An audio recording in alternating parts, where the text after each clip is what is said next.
पंढरपुरातील सराईत वाळू तस्कर महेश शिंदे याला एमपीडीए कायद्यान्वये 1 वर्षासाठी पुण्याच्या येरवडा कारागृहात स्थानबद्ध करण्यात आलं।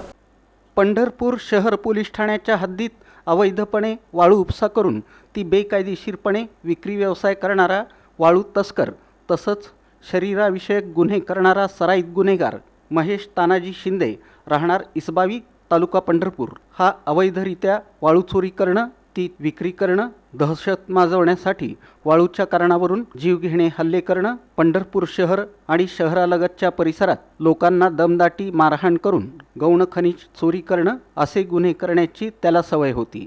एक धोकादायक व्यक्ती म्हणून त्यानं स्वतःला सिद्ध केलं होतं। त्याच्याविरुद्ध वरिष्ठ पोलीस निरीक्षक दशरथ वाघमोडे यांनी स्थानबद्ध प्रस्ताव पोलीस अधीक्षक सोलापूर ग्रामीण यांच्यामार्फत जिल्हाधिकाऱ्यांना पाठवला होता। त्या अनुषंगानं पीडीए कायद्याअंतर्गत स्थानबद्धतेचे आदेश पारित केल्यानं त्याला ताब्यात घेऊन पुण्याच्या येरवडा कारागृहात 1 वर्षासाठी स्थानबद्ध करण्यात आलं।